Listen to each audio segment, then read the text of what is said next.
There you go. There we go. Perfect. So, how are you today, Paulina? I'm good. How are you? I'm doing good as well. Thank you so much for asking. So, welcome to the show. Thank you so much for accepting. Now, before we start, I have to give you an epic welcome. So, if you have seen some of my episodes, you know what I'm talking about. If not, here we go.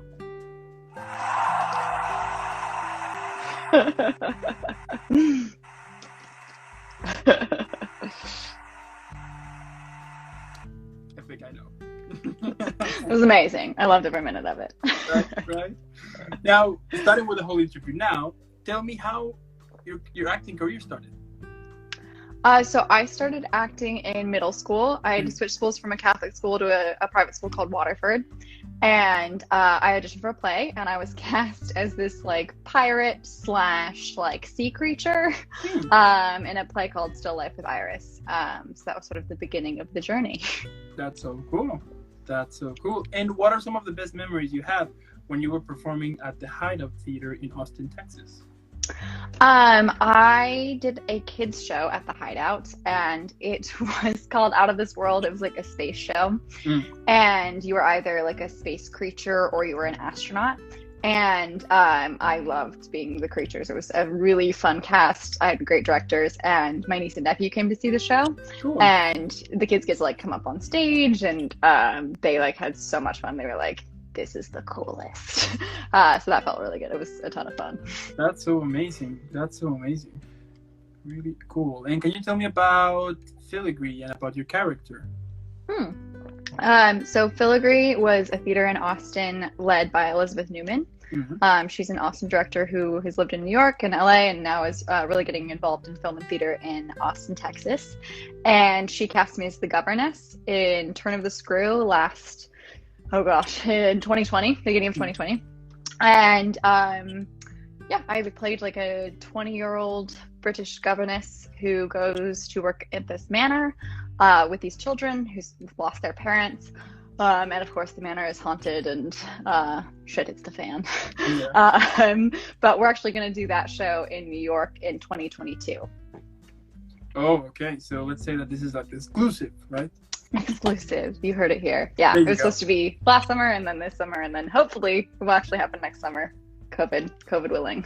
Perfect. So that's really cool. And I'm also happy to have the exclusive here. So that's a good thing too.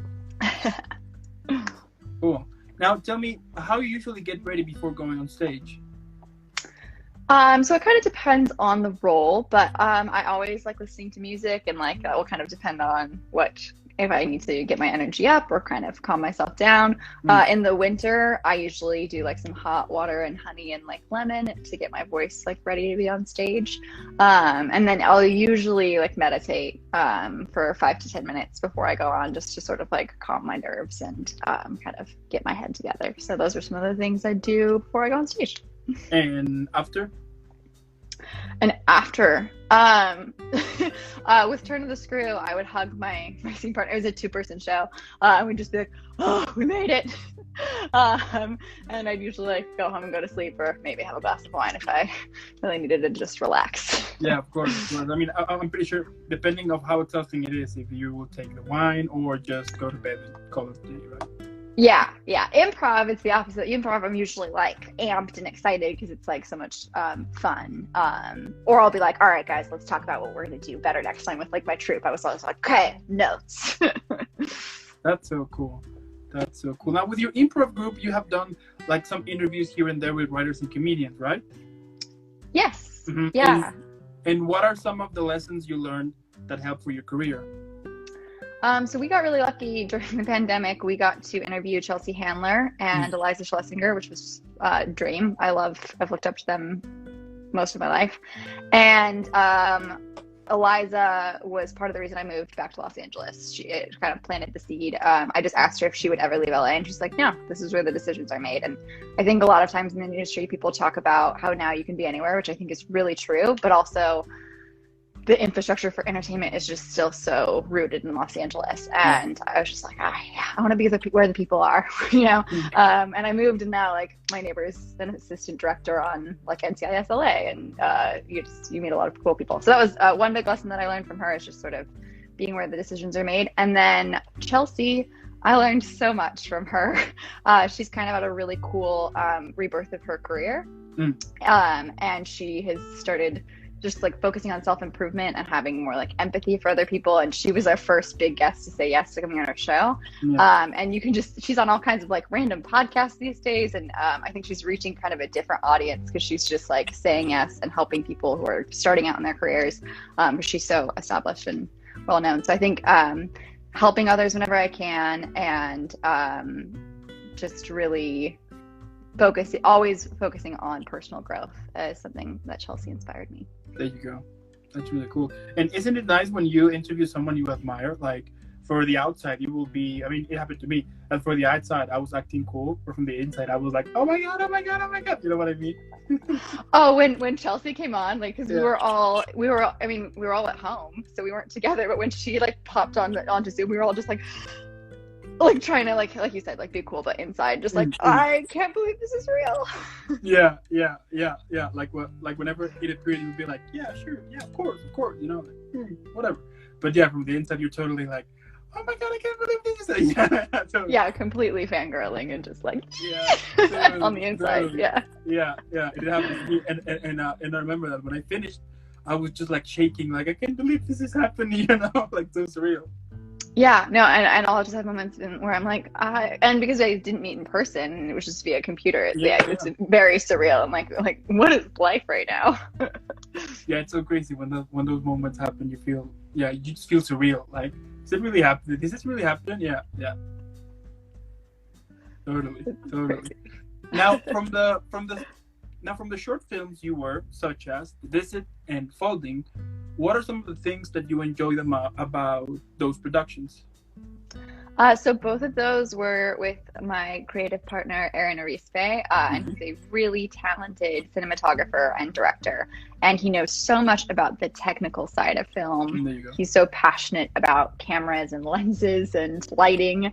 And I've learned so much from him in those regards. And it's been invaluable for me. I also, on The Visit, I wrote that short, and it was about an experience I had fostering my niece and nephew, and being able to write about something personal like that and share it. I got a really beautiful response from people, and it connected, and it was very scary sharing it, but I really enjoyed it. That's so amazing. Yeah, I think whenever you will express something, like a situation or something that happened to you or something personal, whenever you want to expose it to everyone, it can be challenging, right? Because you will feel at first that maybe it's not a good idea, but what if not? What if people don't like it? You know, you start to have like this million kind of ideas in your head until you pretty much decided. And whenever you release it, you will feel it. Yeah, you will feel like you took something out of your chest, right? Yeah. And I was like, I felt like I was running naked through the internet. Like, I just was like, here's this scary inside part of me world. But that's like, I think all of the shows that I love the most on television are usually shows that are like written by women and then they act in them themselves and are somewhat based on their lives. Like when you share that personal piece of you, I think it really makes the work come alive. That's cool. Now tell me about your improv group and where the idea to create this group came from. So in 2019, I'd quit my teaching job, and I was looking for things to keep me busy. I was starting to audition more and just really focus on acting. Yeah. And I had stopped taking improv classes because they'd kind of restructured the levels and they were sort of doing a random level. So I'd quit, but I wanted to keep doing improv. So I got together with some of the girls from my class. One of them, we went and did yoga, and then we were like, should we start our own troupe? And I'm like, yeah. And then we just sort of kind of started adding two other girls in, and that's how it all began. Estrogen's Follies. That's so. And what are some of the best memories you have from the performances you had with that improv group? We got to do a night with our teacher, Rose, and her troupe. So she had this night called Don't Interrupt Me, which was at the Hideout Theater, and it would feature her troupe and then other female troupes. So we were the guests that night, and so we opened for them, and they're just like, they've been together for a while, and they're incredible. They are incredible improvisers, and so getting to open for them, and then we got to watch them, which is always a treat. And then at the end, we got to go up and do a couple scenes together, and it was so much fun. Really cool being able to perform with Rose. Yeah, absolutely. I think it's a whole different thing whenever you get a chance to perform around friends, right? Yeah, yeah, and to perform with a teacher who taught me what I know about improv. Yeah, absolutely. Now let's talk about Bad Bitches Book Club. Tell me, what are some of your favorite books that you could recommend? Well, in Bad Bitches, we actually read a lot of terrible books because we were kind of like making fun of him and just we read a lot of silly books. We read like Jessica Simpson's memoir, which is I don't recommend. It was Yeah. very, very bad. It was so bad. We read like I mean, we read 50 Shades of Grey. Also not a huge fan. But I think we did read one or two good books. I think we read Circe or The Power, which I loved. Those are both excellent books. And then I wrote it down so I didn't forget. I'm currently reading All Our Relations, which is about native tribes in North America and their struggle for land and independence. And it's amazing. Each chapter focuses on a different tribe. So I'm reading and crying over that right now. Fair enough. Fair enough. And what do you think it is one of the reasons why people usually don't read books? Short attention spans. I think we've all gotten really used to instant gratification, and we all read a lot in small chunks. So we read text messages, we're reading our emails, we're reading the news, we're getting all of these updates, we're on social media, reading captions and things like that. And so I think there's a fatigue and a lack of quiet time and making that habit to just sit down and like commit your attention to one thing that isn't shining, it isn't flashing, it isn't grabbing your attention the way our phones are. That's good. That's good. And if you could describe your career at the moment with a book, what would be the title for that one?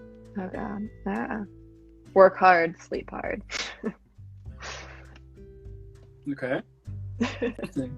I guess we have a title then. Whenever you will get the chance to make your book, you can check on this one and be like, oh yeah, right. And you put this.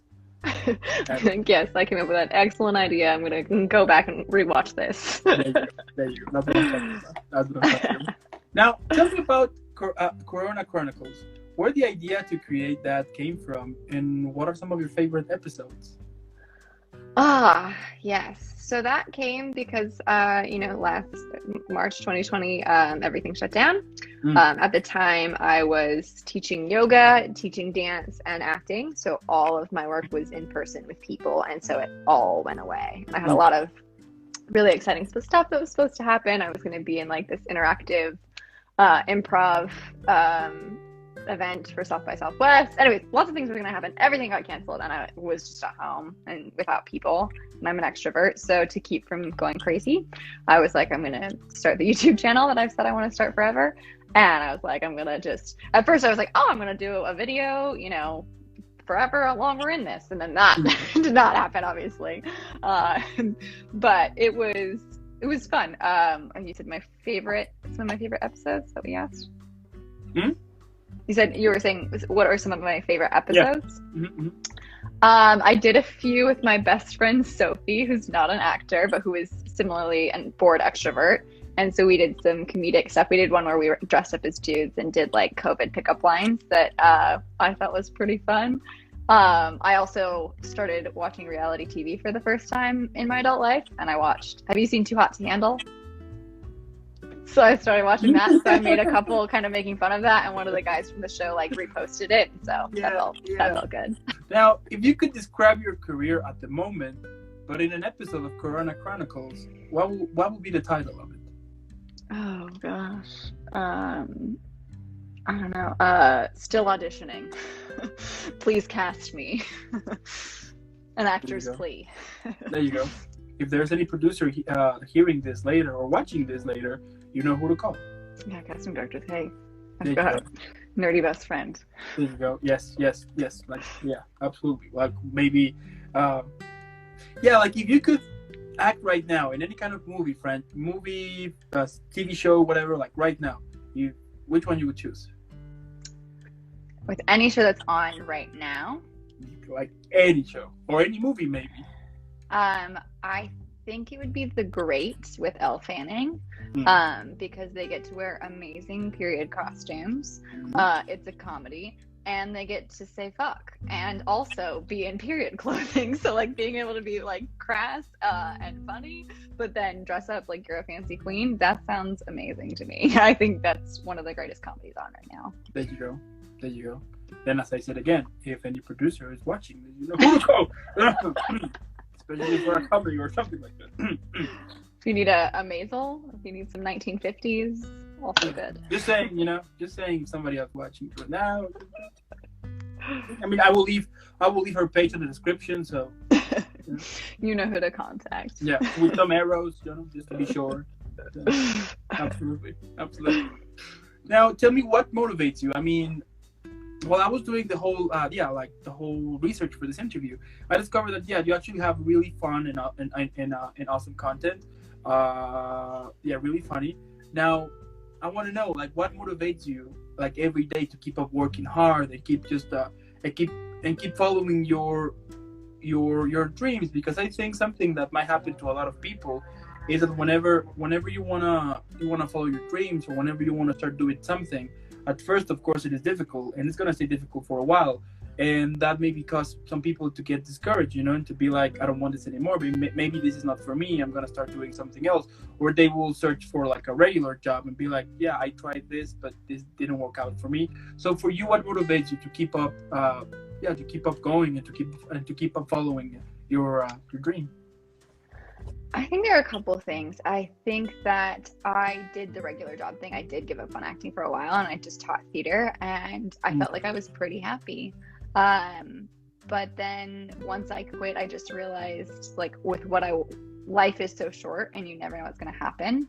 And what I want in my life is to be a successful working actor, and that's going to take time. And I look up to people like Audrey and Audrey Helps Actors, who have worked really hard and made it. She's a working actor now, and knowing that I need to put my time in. Like I tell people, I look at it like I'm going to become I'm a doctor, and like, you're not going to be doing surgeries overnight. Like, I'm not going to get on TV overnight, but I need to like do my work, put in my hours, put in my 10 years. And then like, it would be kind of insane if after 10 years of working smart and hard, if I didn't have some measure of success, and however I define that. So I'm like, every day and every hour that I put in is getting me one step closer. And with everything that I achieve, I can look back and be like, wow, like, look how far I've come in X amount of time. And then I also plot my future goals, and I get excited about getting to those and knowing that I've hit some goals of things I've wanted to do. I just filmed a commercial in Texas, so it was super fun.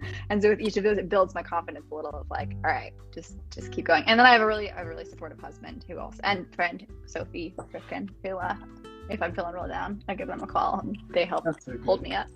Yeah, and I definitely like, with having the community of people to support, and then also like being in class helps me feel like even if I'm not getting auditions, like I'm still working on my acting and rehearsing every day, or like reading about like reading plays, listening to podcasts, and just sort of like enriching, immersing myself in that world, and then I just get excited. And you have to. So, and then other times it's like time to go to the beach and just like relax and not think about things for a day. Yeah, absolutely. We all have those moments. And as you mentioned that you listen to podcasts, you can listen to mine. I'm just like free publicity. Yes, you interviewed, and of course I'm free, the girls who do the Shakespeare podcast. Oh yeah. Alex and Cody. Yes. I listened to that one. It's very good.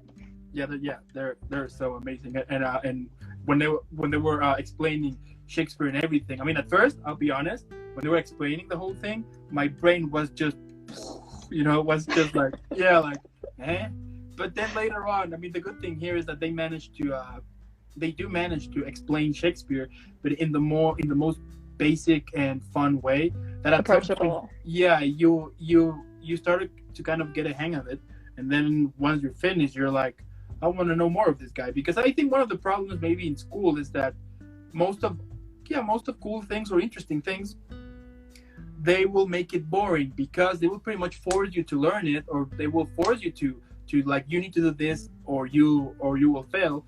That at some point, whenever you pass that, then you're not. I don't want to check anything of that anymore. You know what I mean? Mm-hmm.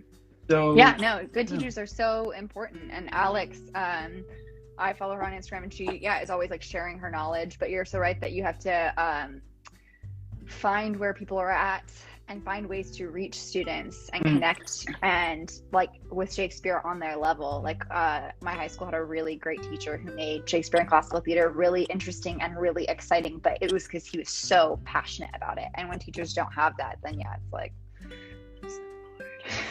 super bored. I mean, I told Alex and Cody too that when I got introduced to Shakespeare, I got introduced in the more awful way possible. I got this teacher that he and I we couldn't get along, like, for real, because he was just making it so heavy and so difficult to understand that at some point, for a 17-year-old kid, I mean, you can't understand anything. I mean, at some point I thought that they were speaking somebody like other languages, because I couldn't understand anything at all. And for him, it was super easy. And then what ended up happening is that after that, whenever someone say Shakespeare, I would be like, come on, really? But but now what I discovered in this podcast with them is that they do give a nice approach to it. They make it fun, they make it interesting, and they make it super basic. So whenever, even if you're an actor or not, but if you're interested in it, it will be a lot easier for you to learn and for you to understand more about it, instead of the whole thing that they will pretty much force you in school. Yeah, and I feel like so many teachers are really intelligent, but they can't share their knowledge very well. I don't know if you go on masterclass much, but I mean, they have the people who are the best in every field teaching classes, but not all of them are good teachers. Like, Serena Williams may be the best tennis player out there, but like, I don't know how well she knows how to teach tennis. Or like, that's just an example, but it's teaching is a skill, and not everybody has it, even if they're really good in their field. Yeah, absolutely. I do agree with that. And I did waste some money here and there in some master class that I do regret, because it was just, at some point I was like, I didn't understand anything. And a friend of mine was like, well, yeah, but at least you have a class with this person, that's badass. And I was like, I don't think that I'm gonna put that on my resume, because whenever they ask me, okay, what did you learn, I would say, I don't know. The masterclass with Judd Apatow and David Sedaris, I really, really enjoyed. But there's definitely a lot of kind of sorting through things. Yeah. Tell me, like, any advice to upcoming actors or someone who starts following their dreams? Who wants to? Oh, car accident outside my house. Sorry, it's distracting. For anyone who wants to follow their dreams, always keep learning. I think. Especially when you're young, we have this feeling of like, oh, I have this passion and I'm so good at it and I don't know everything, or maybe that was just me. But there's just always so much to learn, and there's so many resources in the world now with like the internet and books and podcasts and Instagram. There's so many ways to learn and connect. So looking for mentors, looking for people who are doing what you want to do already, and finding ways to connect with them or learn from them, finding good teachers. And just people that you can kind of model your path off of, and being in classes and trying different classes, and then also doing the thing, whatever that dream is, doing it even if it's not great at first. A lot of the acting stuff I look back at, I'm like, oh my god, I sent that TV audition to people who I wish I had never been called in for, just because I was, anyways, earlier in my career. But so just constantly keeping the practice going, and getting the habit of practicing your dream, your passion every day. There you go. I would say drop the mic, but since I don't have a mic, I have my shoes. I would say drop the shoe. Drop the shoe, everyone. I'm not going to drop my LaCroix because it's not empty yet, but there you go. No, that's really, let me just put my shoe back, because I have a puppy. And he already destroyed like a pet. Yeah. So he was like, drop the shoe. You dropped the shoe again. Yeah. No, like whenever I will drop something, and I even discovered it. That whenever I will drop something, normally the puppy is playing downstairs with the rest of the dogs. So whenever something drops, you will see his tiny leg go like going immediately upstairs to see like, what's up, what is on the ground, What's in my domain? Time to chew. Yeah. Like having this puppy has been really awesome. But he destroyed already a pair. of shoes, a wallet. That wallet I didn't quite like. My ex gave it to me, so I was like, well, then I guess I'm closing a circle here. So thank you, Bob. But yeah, it happened. It happened. But anyway, Paulina, thank you so much for being here at the show. You are definitely an amazing, talented, super person. I can't wait to see more of your awesome work. Hopefully, to see you one day on the huge big screen, or in some badass TV show, or both, or just conquering. And before I let you go, thank you for having me on today. Huh? Thank you for having me on today. Yeah, it was really amazing. It was really amazing. Also, guys, thank you so much. Those who tuned in, make sure that you are following Paulina and all of her social media. Make sure that you're also normally what I would say is that if you're listening to this later on the podcast or watching this on the YouTube video, put pause, hydrate, then follow Paulina, leave her like a bunch of likes here and there, share their content. Why not comment or two, depending, and then come back. And then if there's any producer watching this, also I'll leave the website here so you can get in contact with her. And again, Paulina, thank you so much. Keep having an amazing rest of the day, an amazing week, and I'll see you in the next one then. Thanks. You have a wonderful week. It was great talking to you. And before I just forgot, quick thing. Yes. There you go. This is for you. All right. This is my favorite part. But anyway, I'll see you in the next one then. Okay, bye. Bye.